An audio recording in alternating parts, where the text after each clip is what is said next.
Ale přátelé, dlouho jsme se neslyšeli, já jsem trošku odpočíval 2 dny. Co se týče toho, co jsem chtěl říct, v útoru už nejezdím ani Volta, ani nic. Zkouším momentálně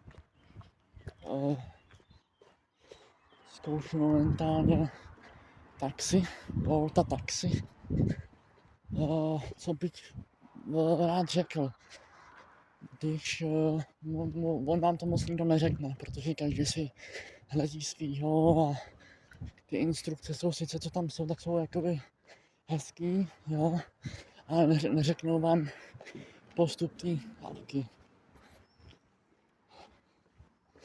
Co bych já chtěl říct? V každé aplikaci, co jak je Bolt, Foodora, nezáleží na tom, je tam robot. Robot, který vám hlídá vlastně vaši akceptaci. Jo, jestli jdete k Foodoře, Boltu, k různým tady s těm rozvážkovým platformám, tak je asi nejideálnější se nejdříve trošku zaučit, jo, s někým třeba, vzít jeho telefon, sednout si s ním v autě, nejlépe jako spolujezdec, jo, a vzít třeba jednoduchou objednávku, třeba McDonald's, jo, třeba nějakou jednodušší a kouknout si, jak to funguje. Když chcete nepřijímat objednávky, je nejideálnější nahoře vzít sluchátko a switchnout do módu breaka.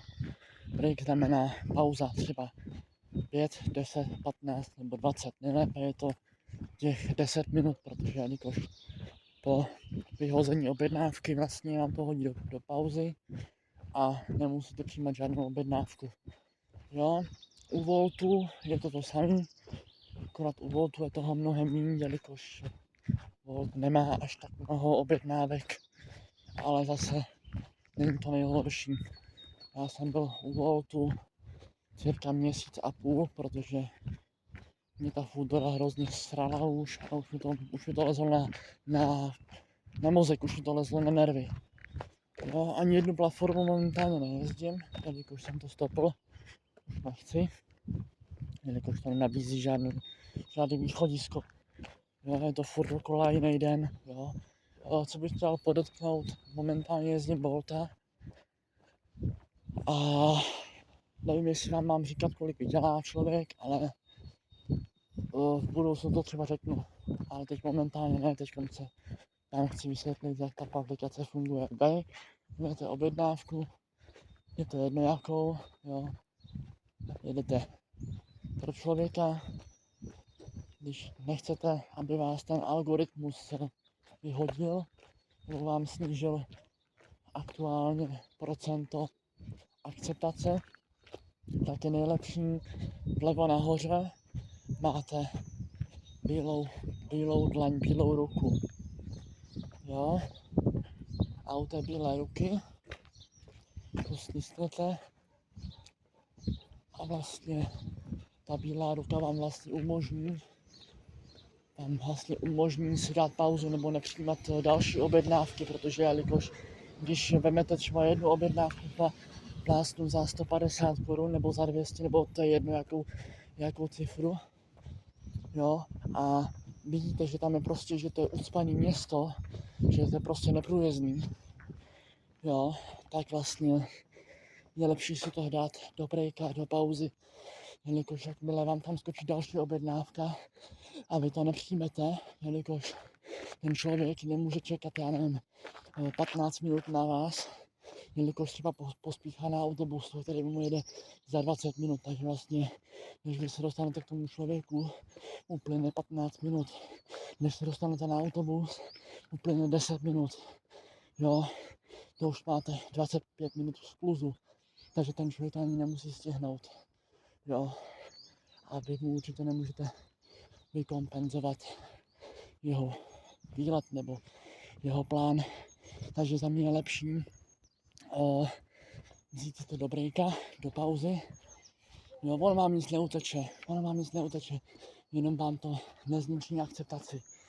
Jo, ono je to fakt jakoby lehko říkat, těžko udělat, jo, protože já už jsem to poznal, protože já jsem tu aplikaci zkoušel včera zapnout, jo, žádná hitparáda, peněžní, nepočítejte, že tam si prostě vyděláte, jo, ty platformy jsou prostě nastavené na nějakých, já nevím, dejme tomu 12, 15, 20, 25 korun za kilometr, jo, cirka, záleží jakou jedete vzdálenost.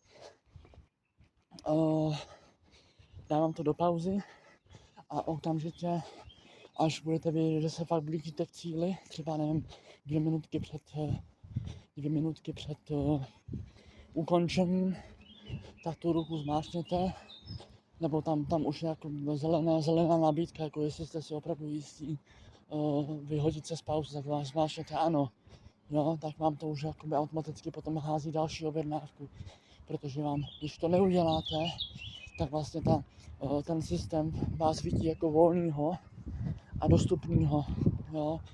A hned vám tam háže třeba zakázku další, jo.